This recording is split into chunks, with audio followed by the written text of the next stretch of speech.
नमस्कार दोस्तों, welcome back to my channel. आज पश्चिम बंगाल की राजनीति में कुछ ऐसा हो रहा है जिसने हर राजनीतिक गलियारे में हलचल मचा दी है। क्या टीएमसी में होने वाला है सबसे बड़ा तख्ता पलट? क्या ममता बनर्जी की पार्टी अब दो हिस्सों में बंटने की कगार पर खड़ी है? और सबसे बड़ा सवाल, क्या जिस अभिषेक बनर्जी को कभी टीएमसी का फ्यूचर माना जाता था, क्या आज उसी अभिषेक बनर्जी की राजनीतिक ताकत पर सबसे बड़ा सवाल खड़ा हो गया है? आज की इस वीडियो में हम इन्हीं सभी सवालों के जवाब तलाशने वाले हैं, तो वीडियो के आखिर तक जरूर बने रहिए, क्योंकि आगे जो जानकारी आप सुनने वाले हैं वो आपको सोचने पर मजबूर कर सकती है। दोस्तों, पश्चिम बंगाल की राजनीति में इस समय जो कुछ हो रहा है उसे देखकर एक बात तो बिल्कुल साफ नजर आती है, ये सिर्फ नेताओं की लड़ाई नहीं है, ये सत्ता की लड़ाई है, ये उत्तराधिकार की लड़ाई है और शायद ये पार्टी के भविष्य की लड़ाई भी बन चुकी है। एक तरफ है ममता बनर्जी, वो नेता जिन्होंने लगभग 3 दशक पहले टीएमसी की नींव रखी थी और अपने दम पर पश्चिम बंगाल की राजनीति को बदल कर रख दिया था। और दूसरी तरफ है उनके भतीजे अभिषेक बनर्जी, जिन्हें पिछले कई वर्षों से पार्टी का अगला बड़ा चेहरा माना जाता रहा है। लेकिन अब सवाल ये उठ रहा है, क्या पार्टी के अंदर हर कोई इस दिशा से सहमत था? क्या टीएमसी के भीतर ऐसी नाराजगी धीरे धीरे पनप रही थी जो अब खुलकर सामने आने लगी है? और क्या बंगाल की राजनीति में एक नया अध्याय शुरू होने वाला है? वीडियो के अंत तक बने रहिए, क्योंकि आज हम बात करेंगे टीएमसी के अंदर चल रही सबसे बड़ी उथल-पुथल की, अभिषेक बनर्जी के राजनीतिक भविष्य की और उस संकट की जिसने पूरे बंगाल की राजनीति को हिलाकर रख दिया है। तो चलिए शुरू करते हैं। दोस्तों, पिछले कुछ दिनों में पश्चिम बंगाल की राजनीति में ऐसे घटनाक्रम सामने आए हैं जिन्हें कई राजनीतिक विश्लेषक टीएमसी के इतिहास का सबसे बड़ा आंतरिक संकट बता रहे हैं।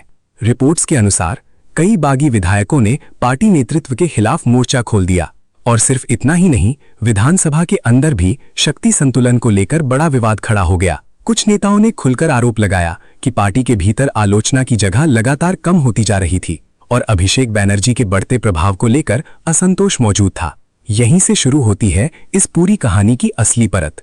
सवाल ये नहीं है कि कोई नेता नाराज क्यों हुआ, सवाल ये है, क्या टीएमसी के भीतर नेतृत्व को लेकर काफी समय से एक बड़ी बहस चल रही थी? क्योंकि बंगाल की राजनीति को करीब से देखने वाले लोग जानते हैं कि ममता बनर्जी का करिश्मा और उनका जनाधार आज भी पार्टी की सबसे बड़ी ताकत माना जाता है। लेकिन दूसरी तरफ पिछले कई वर्षों में अभिषेक बनर्जी की भूमिका लगातार बढ़ती गई। युवा चेहरा, राष्ट्रीय महासचिव और रणनीतिक फैसलों में बढ़ता प्रभाव, इन सब कारणों से ये धारणा मजबूत होती गई कि भविष्य में पार्टी की कमान उनके हाथों में जा सकती है। लेकिन क्या पार्टी के सभी नेता इस दिशा से संतुष्ट थे? यही वो सवाल है जिसने अब राजनीतिक गलियारों में नई बहस छेड़ दी है। हाल के घटनाक्रमों में कई बागी नेताओं ने अलग रुख अपनाया। कुछ ने नेतृत्व को चुनौती दी, कुछ ने संगठनात्मक बदलाव की मांग उठाई। हालांकि यहाँ एक बात समझना बेहद जरूरी है। बागी खेमे के कई नेताओं ने साफ कहा कि उनकी नाराजगी का मतलब ममता बनर्जी के खिलाफ जाना नहीं है। यानी एक बेहद दिलचस्प स्थिति बनती दिखाई दे रही है।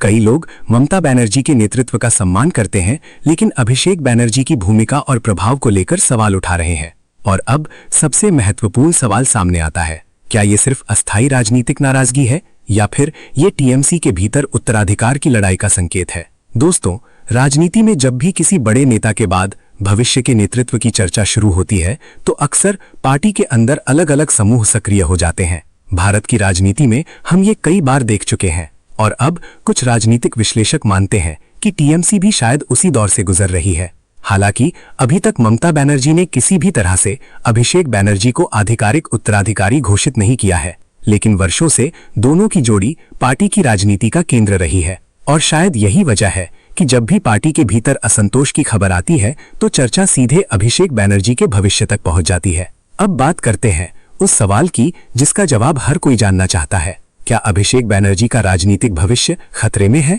देखिए, राजनीति में किसी एक संकट से किसी नेता का करियर खत्म नहीं हो जाता। अभिषेक बनर्जी आज भी टीएमसी के सबसे प्रभावशाली नेताओं में गिने जाते हैं। उनका अपना समर्थक वर्ग है और संगठन में उनकी मजबूत पकड़ मानी जाती है। लेकिन ये भी सच है कि हाल की घटनाओं ने उनकी नेतृत्व शैली और राजनीतिक प्रभाव को लेकर नई बहस शुरू कर दी है। इसके अलावा ईडी द्वारा उन्हें शिक्षक भर्ती मामले की जांच के संबंध में समन भी भेजा गया है, जिससे राजनीतिक दबाव और बढ़ा है। हालांकि जांच अभी जारी है और किसी भी निष्कर्ष पर पहुंचना अभी जल्दबाजी होगी। अब सवाल उठता है, ममता बनर्जी क्या करेंगी? क्योंकि टीएमसी की राजनीति में आज भी सबसे बड़ा चेहरा ममता बनर्जी ही है और हालिया संकट के बाद उन्होंने संगठन में कई बड़े बदलाव भी किए हैं। क्या ये पार्टी को एकजुट करने की कोशिश है या फिर ये एक संदेश है कि अंतिम फैसला आज भी वही लेंगी? यही वो सवाल है जिसका जवाब आने वाले महीनों में मिलेगा। अगर पूरे घटनाक्रम को देखें तो फिलहाल 3 संभावनाएं दिखाई देती हैं। पहली, पार्टी अंदरूनी बातचीत के जरिए इस संकट को नियंत्रित कर ले। दूसरी, बागी खेमे और मुख्य नेतृत्व के बीच संघर्ष और बढ़ जाए। और तीसरी, बंगाल की राजनीति में एक नया शक्ति संतुलन उभर कर सामने आए। लेकिन एक बात अभी भी साफ नहीं है, क्या ये वास्तव में तख्ता पलट है या फिर ये सिर्फ एक गंभीर संगठनात्मक संकट है? इस सवाल का जवाब अभी देना मुश्किल है, लेकिन इतना जरूर कहा जा सकता है कि टीएमसी अपने इतिहास के सबसे चुनौतीपूर्ण दौरों में से एक का सामना कर रही है और अभिषेक बनर्जी का राजनीतिक भविष्य आने वाले दिनों में लिए जाने वाले फैसलों पर काफी हद तक निर्भर करेगा। अब आपकी क्या राय है? क्या टीएमसी इस संकट से बाहर निकल जाएगी? क्या अभिषेक बनर्जी पहले से ज्यादा मजबूत होकर उभरेंगे या बंगाल की राजनीति किसी बड़े बदलाव की ओर बढ़ रही है? अपनी राय हमें कमेंट सेक्शन में जरूर बताइए। अगर वीडियो पसंद आया हो तो लाइक कीजिए, शेयर कीजिए और चैनल को सब्सक्राइब करना बिल्कुल मत भूलिए। मैं आपसे मिलूंगा अगली वीडियो में। तब तक के लिए अपना ख्याल रखिए। धन्यवाद। जय हिंद।